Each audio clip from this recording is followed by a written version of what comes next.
Hello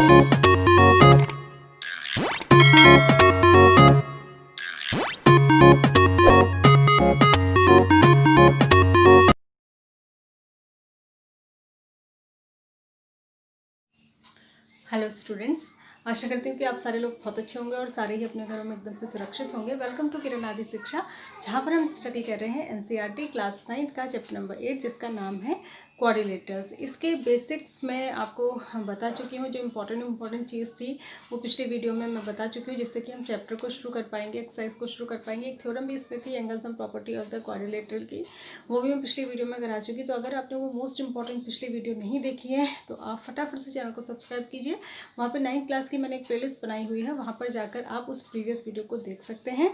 और सिर्फ उसी वीडियो को नहीं, इससे पहले मैं जितने भी चैप्टर्स पढ़ा चुकी हूँ, ऑलमोस्ट मैं 90 to 95% सिलेबस कंप्लीट कर चुकी हूँ। तो वो सारी वीडियोस वहाँ पर उपलब्ध हैं, तो आप वहाँ जाकर उनको विजिट कर सकते हैं। इसके साथ ही क्लास 6 से 10th के लिए सारी क्लासेस की मैथ्स की वीडियोस वहाँ पर उपलब्ध हैं। तो आपके छोटे बड़े भाई बहन, आपके दोस्त, आपके रिश्तेदार सभी इसका फ़ायदा ले सकते हैं। तो आप उनके साथ चैनल के लिंक को शेयर कर सकते हैं, वीडियोज़ के लिंक को शेयर कर सकते हैं, क्योंकि ये बिल्कुल फ्री है, इसका कोई भी चार्ज नहीं है। तो ऐसा करके लॉकडाउन में आप उनकी हेल्प कर सकते हैं। हम शुरू करते हैं।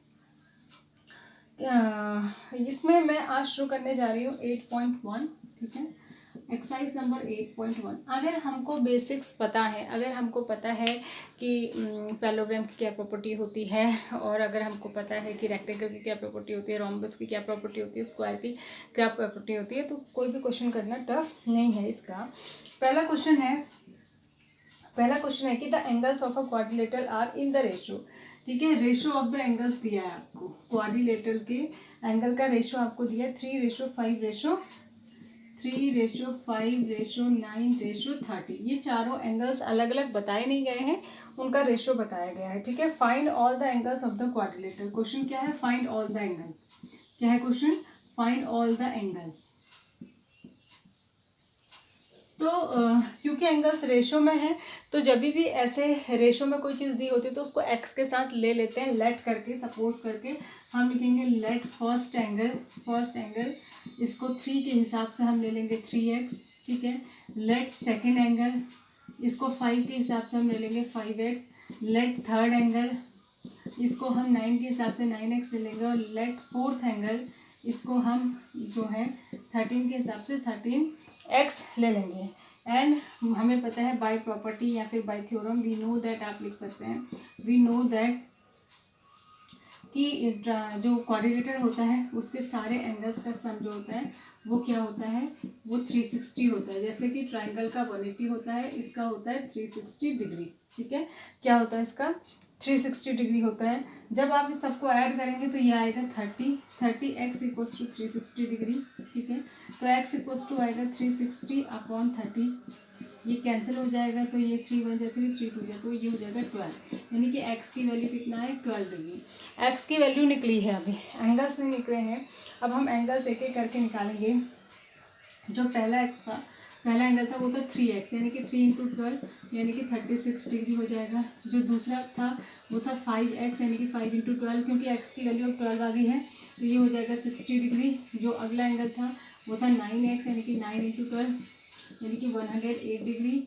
और जो अगला था वो था 12 × 13, यानी कि जो लास्ट एंगल आएगा वो आएगा 156 डिग्री, ठीक है। तो ये आ गए आपके चारों एंगल ABCD, इसका आंसर हो जाएगा। कभी भी जब आप इस तरीके के क्वेश्चन को करते हैं तो एक बार चेक जरूर कर लीजिए, क्योंकि हम एग्जाम में जल्दबाजी में करते हैं। तो जो एंगल्स आपने चारों निकाले हैं उनको ऐड करके देख लीजिए कि 360 आ रहे हैं या नहीं आ रहे हैं। अगर 360 आ रहा है तो आपका आंसर बिल्कुल सही है, ठीक है। और अगर नहीं आ रहा है तो कहीं ना कहीं आपने कैलकुलेशन में मिस्टेक कर दी है, लेकिन करने का तरीका यही है, ठीक है। उसके बाद है क्वेश्चन नंबर 2। क्वेश्चन नंबर 2 में ये क्या कह रहा है? If the diagonals of a parallelogram are equal. इस तरह के क्वेश्चन बहुत आते हैं। जो मैंने पहले क्वेश्चन बताया था ये भी CBSE में 2012 और 16 में पूछा गया है। जो मैं अब बता रही हूँ ये भी CBSE में 2012 और 16 में, 2012 और 16 में ये भी पूछा गया है, ठीक है। तो ये कह रहा है कि if the diagonal of a parallelogram are equal then show that it is a rectangle, ठीक है।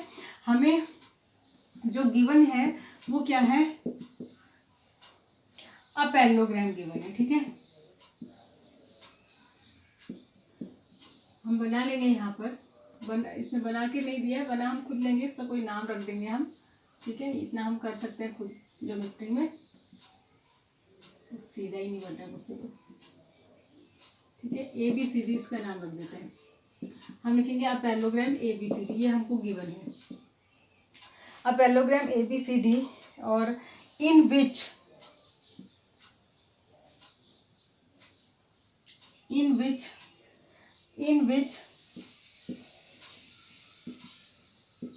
diagonal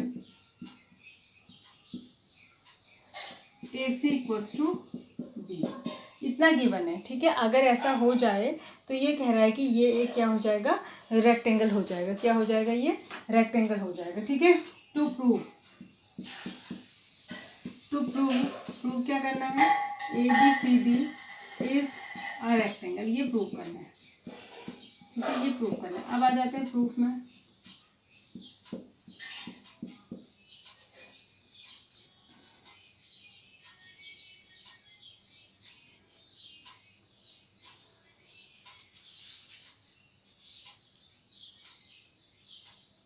ठीक है, अब आप जो है आपने करना क्या है, देखिए आप इन दोनों ट्रायंगल में ले लीजिए, in triangle ADC and ADC, ये ठीक है, ADC एंड BCD, ये इन दोनों ट्रायंगल में हम ले लेंगे, ठीक है।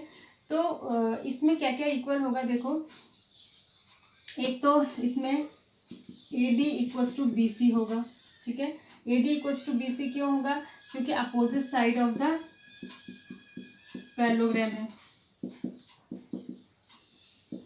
पैरेललोग्राम की अपोजिट साइड इक्वल होगी। BC equals to DC common होगा, ये दिख ही रहा है कॉमन है, ठीक है। और diagonal AC equals to BD, ये गिवन है। जब ये तीनों प्रॉपर्टी हो जाएंगी तो दिख रहा है ना आपको, बाई S प्रॉपर्टी क्या हो जाएगा, ट्रायंगल ADC जो है वो कॉन्ग्रुएंट हो जाएगा ट्रायंगल BCD के, ठीक है। और जब ये कॉन्ग्रुएंट हो जाएगा तो क्या हो जाएगा कि ये angle is equals to this angle हो जाएगा। तो इसका मतलब हो जाएगा angle D is equals to angle C by CPCT। अभी ध्यान रखना, बट क्योंकि AD पैरेलल टू BC है, क्योंकि पैरेललोग्राम में ये इक्वल के साथ साथ पैरेलल भी होंगी, तो पैरेलल में इंटीरियर अपोजिट एंगल का सम जो है वो 180 होता है। तो angle D plus angle C equals to 180 भी होगा। अब एंगल D और एंगल C इक्वल है तो दोनों को angle C plus angle C लिख देते हैं, एक ही बात है, क्योंकि जब दोनों इक्वल है तो यानी कि 2 एंगल C इक्वल्स टू 180, यानी कि एंगल C इक्वल्स टू 90, ठीक है, दिख रहा है, ठीक है। एंगल C इक्वल्स टू 90, तो C और D इक्वल है तो एंगल D इक्वल्स टू भी 90। सिमिलरली इसके बाद आप लिख लेंगे, बिल्कुल इसी तरीके से आप प्रूव कर सकते हैं। सिमिलरली वी कैन प्रूव, आप ये प्रूव कर सकते हैं कि angle A is equals to angle B equals to भी 90। अगर हम इधर से दो ट्राइंगल ले लेते, ये और ये वाला, तो हम ये, तो इसका मतलब angle A is equals to angle B is equals to angle C equals to angle D equals to 90। और जब किसी पैरेललोग्राम के चारों एंगल 90 हो जाते हैं तो उसको हम रेक्टेंगल कह देते हैं। It implies that ABCD is a rectangle. क्यों कहा हमने इसको रेक्टेंगल, क्योंकि रेक्टेंगल और पैरेललोग्राम की प्रॉपर्टी में सिर्फ इतना ही फ़र्क होता है कि रेक्टेंगल में जो है एंगल भी 90 होते हैं, पैरेललोग्राम में एंगल 90 नहीं होते हैं। तो अगर हम पैरेललोग्राम के एंगल भी 90 प्रूव कर दें तो वो रेक्टेंगल बन जाएगा, ठीक है। तो इस तरीके के बहुत सारे क्वेश्चन इसमें हैं, इसको ये प्रूव करो, उसको वो प्रूव करो, इस तरीके के क्वेश्चन इसमें हैं, ठीक है।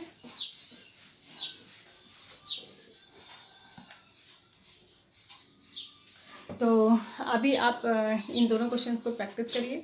नेक्स्ट क्वेश्चंस मैं आगे की वीडियोस में बताऊंगी। तब तक ये 2 क्वेश्चन और जो ये दूसरा क्वेश्चन मैंने बताया इसको बिल्कुल अच्छे से प्रैक्टिस करिए, क्योंकि अगर आप एक क्वेश्चन में पकड़ लेंगे ना मेथड्स की कैसे करना है, मेथड को अगर आप समझ लेंगे कि किसको कैसे प्रूव करते हैं, कहाँ क्या चीज़ लगानी है, तो आप सारे क्वेश्चन इस तरीके के कर लेंगे। तब तक अपना ध्यान रखिए, सुरक्षित रहिए। Thanks for watching, God bless you.